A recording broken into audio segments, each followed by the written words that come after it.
Another episode of Deep True Crime. I'm Manny Rodriguez. In today's episode, we are continuing the coverage of the quadruple murder that was done in the University of Idaho right off of campus.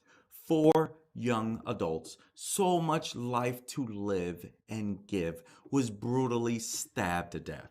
And so I'm sharing with you some updates. You've probably been following this story all over. It is the most talked about story there is right now when it comes to true crime.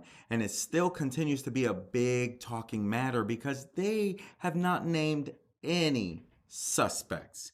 So I'm Manny Rodriguez. Thank you for joining me today. Let's go ahead and dive into it. Why don't we?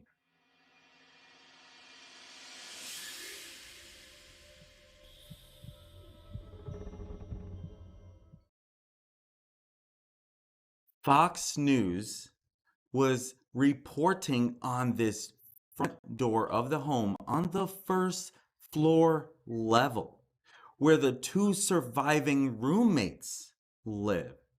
Now, they were reporting that an eyewitness that morning of the murder at like 8:39 in the morning was actually wide open. Now, remind you, a 911 call was not placed until 11:58 a.m. This is the story that was done about this front door being wide open. An eyewitness who was passing by that morning says they saw that door wide open the morning of the murders. This is a new detail that I personally did not know about. I don't know, maybe you knew about it. I did not know about this new detail because if this door is said to be true and it was wide open, let's be real. Let's be real because at the end of the day, a lot of us did not know that. And it took almost 3 hours, 3.5 hours to call 911. Now that doesn't make sense. That doesn't quite add up to what everything that we've known so far. Let me know in the comments if you have heard about this and what your thought process is because I mean, as you can see right now, that door is closed. Generally a crime scene, nothing's messed with, right? Everything tries to stay as is. Once you're out of the home, they don't want you back in that home so they can investigate everything. So again, this is according to Fox News that this was reported in when they were talking about people being cleared who also may be re-interviewed. That's also a new thing because remember, a lot of people they have said have been cleared. Now we've come to find out that, hey, well, how could these people be cleared so fast when now it's like a month later almost and they still don't have any persons of interest? They have not named any. They have not named any suspects around this. So that is a little alarming on its own. Another update. So Inside Edition did a story, a quick little story about did the food truck argument lead to the murder? Now, in this video, as you can see, they were, the guy with, this is the hoodie guy with his face marked around. But there looks to be an argument actually with who is said to be Joe Vidot or Vido or Vido. I don't know how to pronounce it because she looks like there's a little type of an disagreement, an argument. We don't really know where Joe with his arm sticking out, you can tell he's the one that's talking. And then Madison later, she was even saying, blank you, mister. And so could that argument lead to the murder of four Idaho students? Now, Joe has been interviewed by the police on national TV, and he did not have much to give other than he talked about, again, the guy next to him, which was Jack Showalter. That's who that is. And you heard my video about why everyone's pointing at Jack. And so, but the question is, where's the mix up here? is Joe the one she got into a fight with beforehand? Because looking at the video, I mean, you can't really hear much except, they kind of closed up to hear that she's like, F you, mister, referring to Joe is from what I can tell. And whereas Jack Showalter was just standing off to the side, like, oh, what's going on over here? Something along those lines. Let me know what you think in the comments below when it comes to that. Because I found that pretty ironic that they went there. So let me know what you think about that in the comments below. And so we're going to wait to hear more about that for sure, because Mr. Aaron Snell, he's always giving these updates around there because he's the Idaho police spokesperson in this. But something else that caught my attention, and I saw someone point this out online. Here on the tips page for the city of Moscow, Idaho, it says who is not believed to be involved. Not necessarily who is thought to be cleared. So if you notice too, mail in the grub truck surveillance. It goes back to the which guy isn't cleared is my thought process. Are they referring to Jack Showalter or are they referring to Joe Vida? Because there's two guys that have been on the radar. Jack is the hoodie guy. Joe is the one that everyone thought was really nice and has nothing to do with this and things like that. And so now it leads us to ask, like, okay, and from what I'm understanding, they're going to go back and now re-interview people. We're going to talk about that here in a second as well. But they're going to re-interview people that they have since cleared. And as we have shared multiple times, many of us feel like they've cleared people way too soon. This is something that we need to get answers to. And the police spoke up recently. They said again, we will not let this go cold. This is not a cold case and it will not go cold. Well, we hope it doesn't go cold. That's for sure. But what we don't know is, who are they looking at? Who has submitted DNA?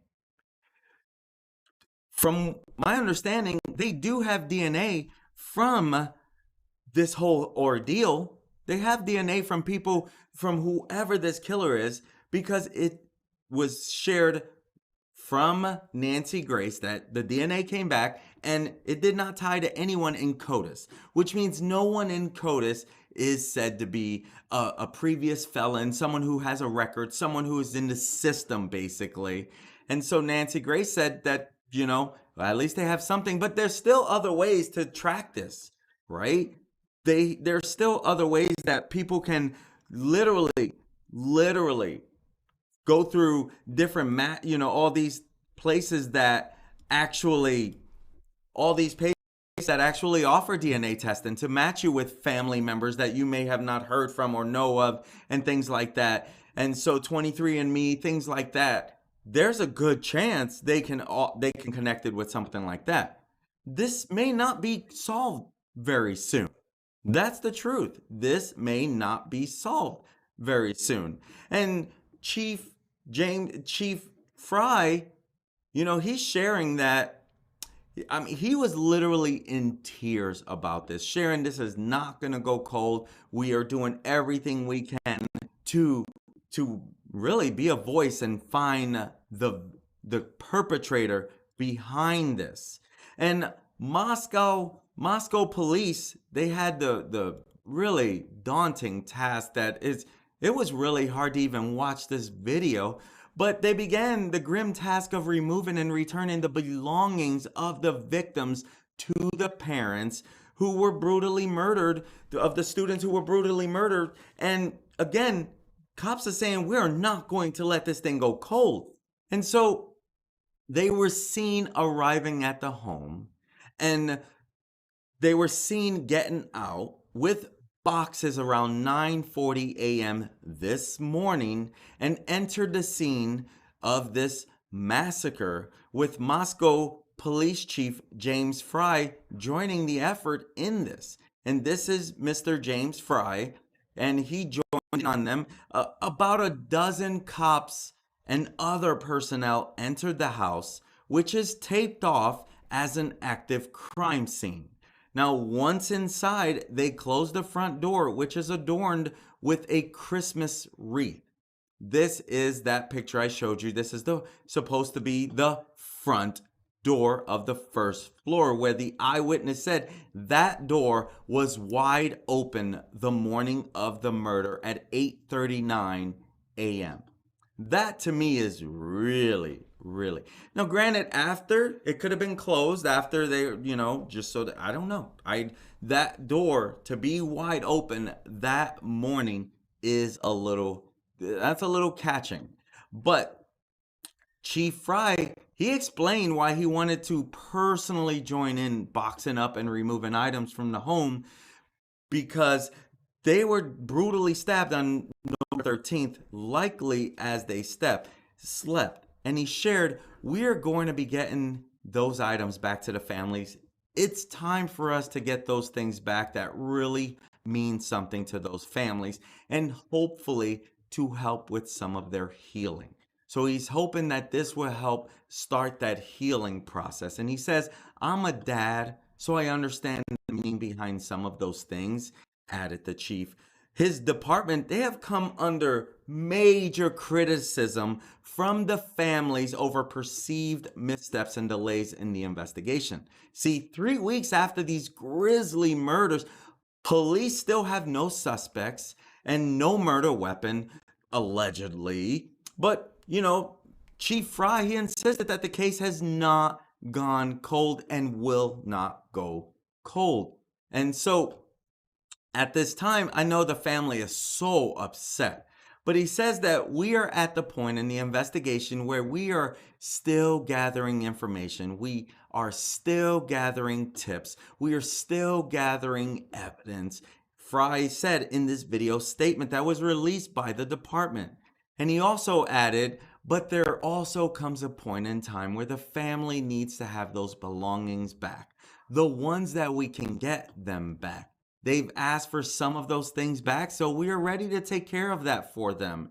The Moscow Police Department, which is a tiny 36-member force that is leading this very complex investigation, they said in a statement that personal items from the home will be transported to a secure location where family members can view and retrieve items.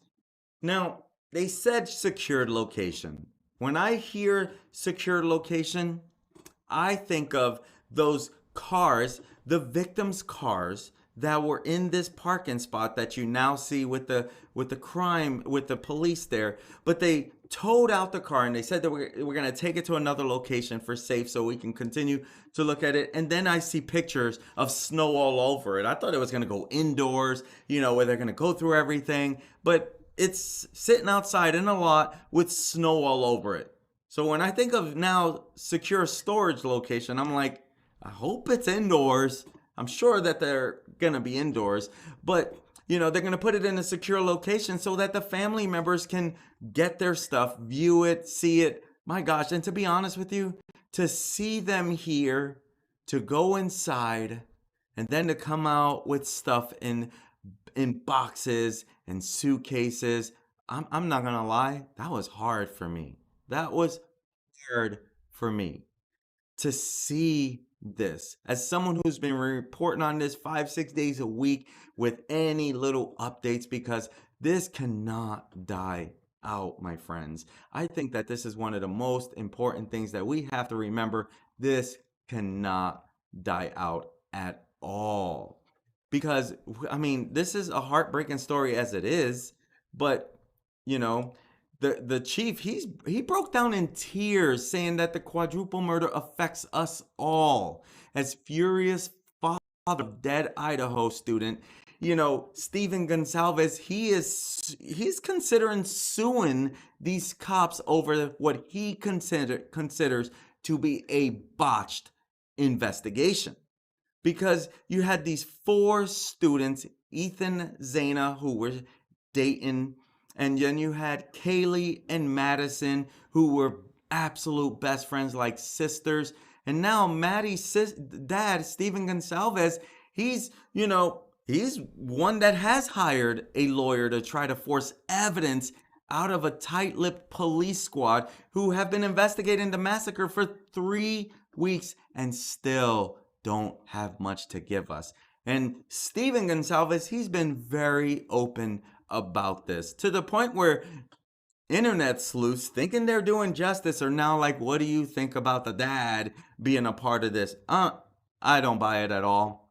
I'm actually disappointed that people are throwing their name, people are throwing Stephen Gonsalves' name out there. He's a concerned, upset father. How could he not be out there all the time? Because truth is, when you have the parents that never give up, the cops know they better be expecting a phone call almost every day.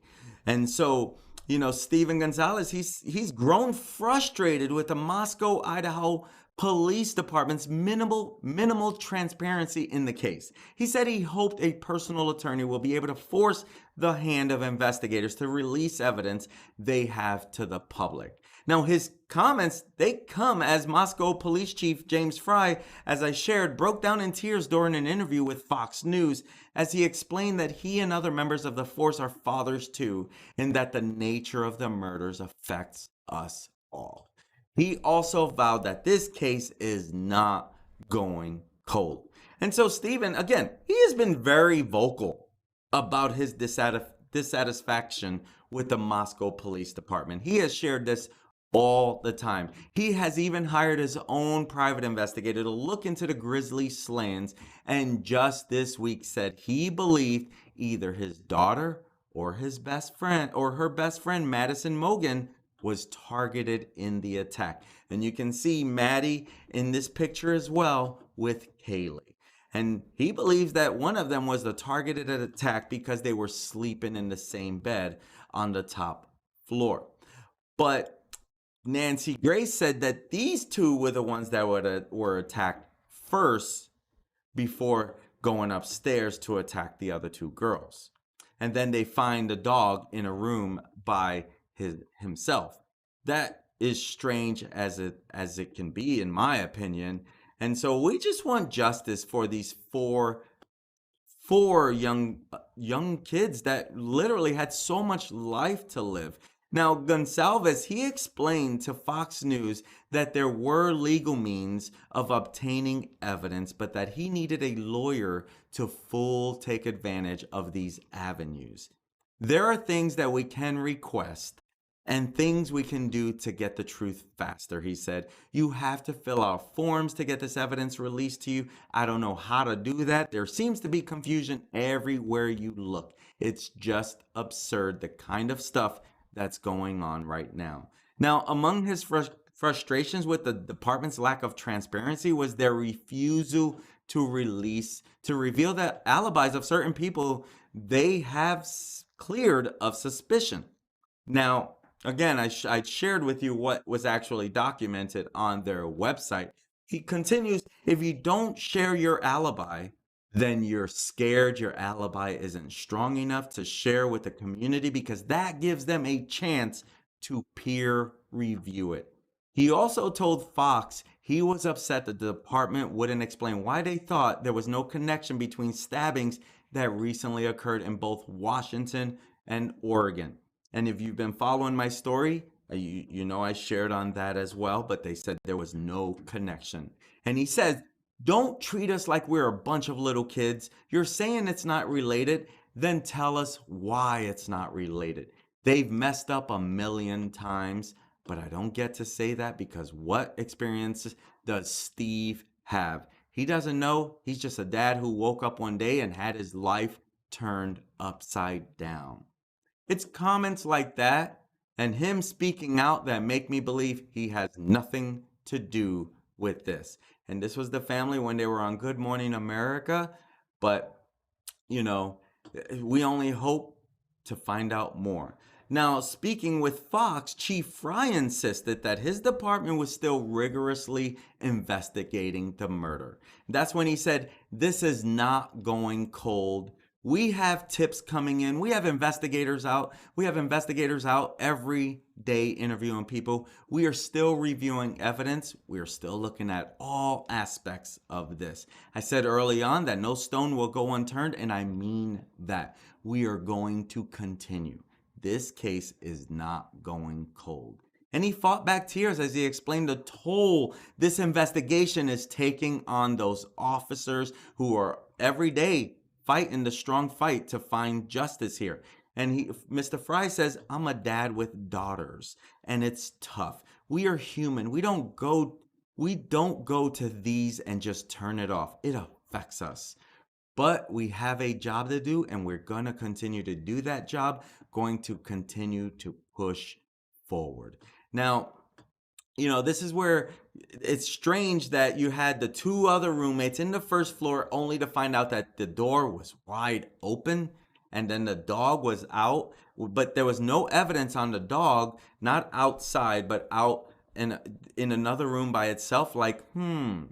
So I find that a little interesting as well.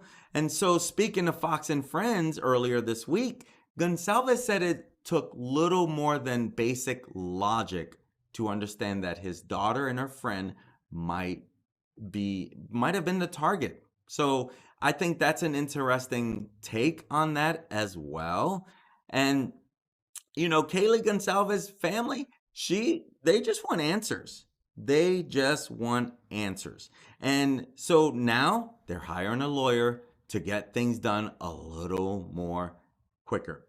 And as I mentioned, the Chi Sigma Chi president was being real, he speaks out. And I mentioned that they were being investigated as well, like trying to find that 4-hour timetable that is missing.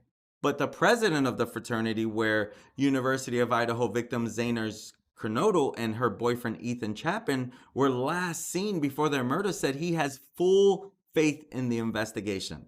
And he says, "As of right now, we've told Moscow PD, Idaho State Police, and the FBI all we know." That's according to Sigma Chi president Reed Ofthun. He told News Nation this. Now, we're kind of leaving it up to them to piece it together. Obviously, we don't have the utilities or resources to do it on our own. So we are putting full faith in the officers and the detectives doing it. But that's all I really know right now. And that's what he said. And so the Moscow Police Department previously said that they believe that the couple attended a party at the Sigma Chi house on November 12th from 9 p.m. to 1:45 a.m. And so, as I mentioned, I showed you Aaron Snell early, the Idaho State Police spokesman. He said that the timeline seems to be one of the large areas that we don't have a lot of information in. Now, investigators are still trying to piece together what the couple did that night, who they contacted, and the route they took home. Excuse me, I lost my voice there for a second. And so that is something else we'll have to wait to find out more. But I tell you what, Idaho lawmakers, they warned that university faces a snowballing disaster if the murder of these 4 students isn't solved, as she reveals that the state has given $1 million towards this investigation, and she will support giving even more, which I reported on that as well, that $1 million, and hopefully it helps give a reward, because I haven't even seen a reward out there yet. Why hasn't this been a reward? But the lawmaker said it's going to be a snowballing disaster if they don't get to the bottom of it. "My daughter's best friend is there," referring to University of Idaho. "I know folks who do not want to go back. And from what I understand, attendance has been down over 50% since this thing. Attendance at school." And so Mr. Rubel, is it Mr.? Sorry. So Rubel, the lawmaker, Rubel, Didn't get the name. And so Rubel says, Ilana Rubel, Idaho House Minority Leader, she says that, my daughter's best friend is there. Nobody wants to send their kids to a community where they could face this kind of horror. It's every parent's worst nightmare. It's every student's worst nightmare. They have got to find the perpetrator. I totally agree with that. And I pray that they do. And so, they're searching left and right, and they're trying to figure out everything. Now, no suspect has been publicly identified, no weapon has been found, and police have said little about what they've learned as this small little college town of Moscow has become the focus of widespread grief, anger, and speculation. A break could come at any moment, and that's exactly what we're hoping for. It could be from a confession or the thousands of tips submitted to the police, but in the absence of sudden development, investigators are relying on forensic techniques. As I mentioned, the DNA came back, and so they have to have something. This is a time-consuming process. We get it. And I'm sure, just like myself, just like the families, just like all these internet sleuths, just like everyone that's following this, we want answers. The families want answers. And so one person, Jennifer Coffindaffer, who worked 25 years as an FBI agent, she shared that this is a case that only the most experienced crime techs can solve and answer. It's going to take a long, long time. And so many experts are saying that about this whole thing. And I mean, we're hoping not, but truth is that very well could be, because there's a lot. You're talking about number one, they have not named a suspect. They have not named many at all in this. And so another person, a former commander of a crime scene unit in New Jersey State Police, he said that, I know it's frustrating to people, but murder investigations are not a spectator event. People are influenced by TV shows. They believe that these events and processing and work happens at a much more rapid pace, and results are obtained much quicker than they really are. This is true. Although blood can be a crucial source of DNA, investigators don't know from the start which is the victims and which could be from a suspect. The same thing goes for other potential clues that were left behind. So investigators, they have a lot to go through when it comes to everything involved here. That's what I explained the other day. It's like there's so much. My guess is that the perp left some blood behind as well. I truly believe that. And so we only wait to see, when will that surviving come? Because on the first floor where the surviving victims were, that door was said to be wide open. And this picture was taken by Daily Mail, and you can see when their cars were still there. It's not there anymore. Rest in peace to Zana, Kaylee, Madison, and Ethan. And this is their home. Why was that door open at 8:39 a.m.? Wide open. Like that.